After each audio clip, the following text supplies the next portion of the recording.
Kia ora guys, welcome back to the Cannabis Closet. I'm Ben, this is Levi, brought to you by Hues of Green. We're back here in the chill space.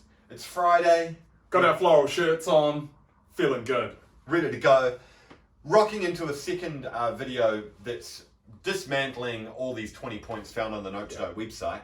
And to be honest, man, I'm finding it quite punishing. It's a little tough, isn't it? And you know, when you suggested floral shirts, I thought we need something to lift the mood, because reading through this damn website, man, holy hell, it's tough.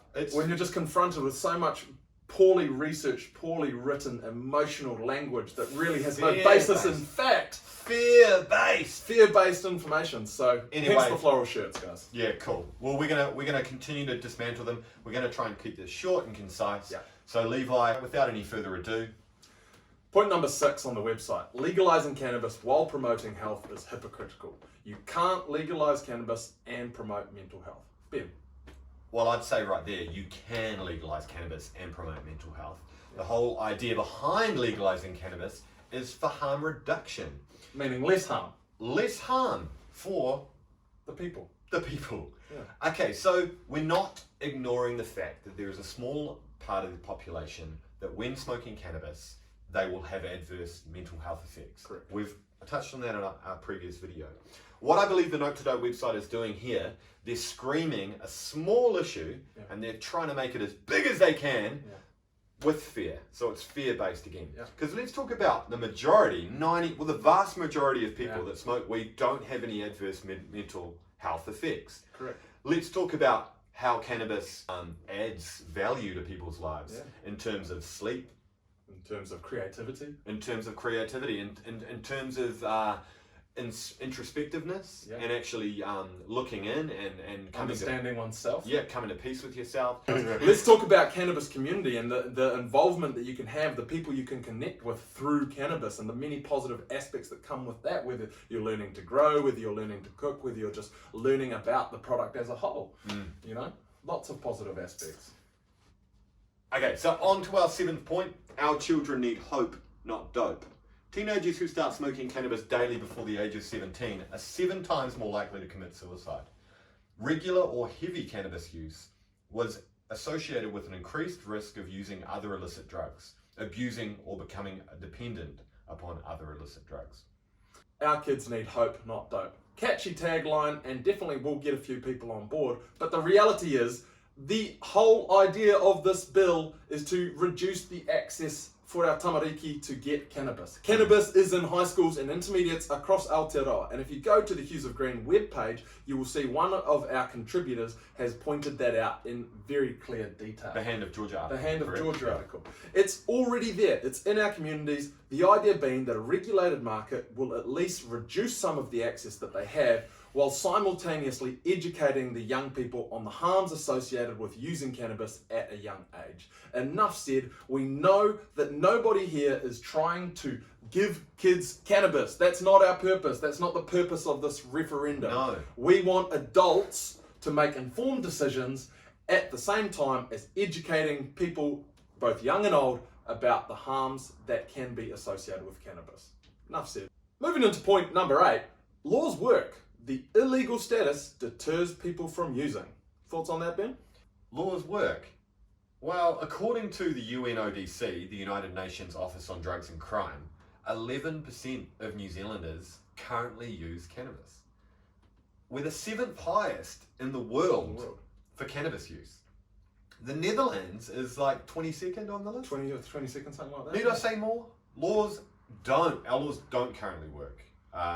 Cannabis is rife in our communities, and need I say more? Okay, so moving on to point number 9. This is not a war on drugs, it is a defense of our brains. Levi. Wow, so they're saying that they cannot trust humanity, society, the people, to make decisions that benefit their lives. They are completely disregarding the personal autonomy that us as humans should get to make when it comes to our bodies and our brains.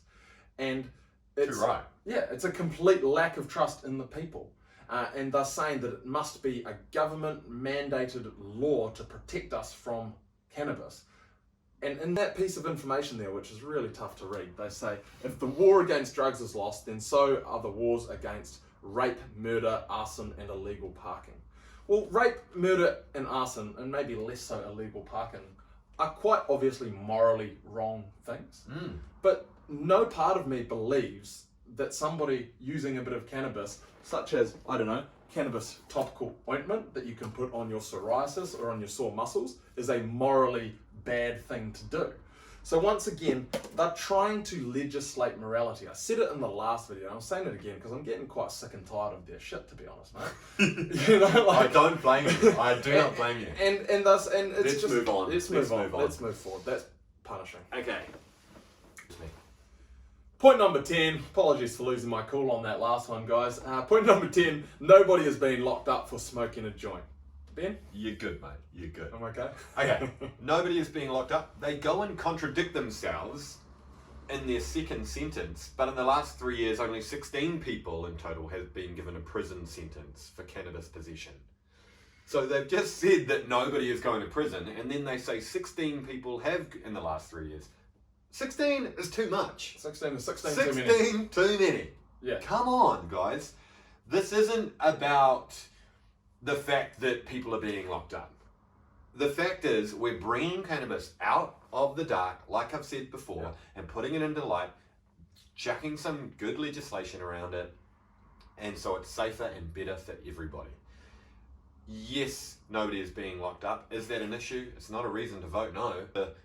It's not a reason. It's a nothing reason. And it's very, they talk about hypocritical, but we know that there's a company, and we support this company, Hukarangi Enterprises on the East Cape.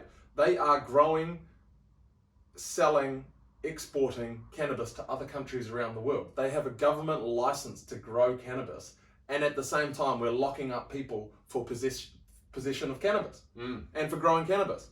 And that's because somebody's obviously clipping the ticket on that. I don't know who, but it's really frustrating to see anybody being locked up for cannabis, unless perhaps they were dealing to children. But that's happening all over the country.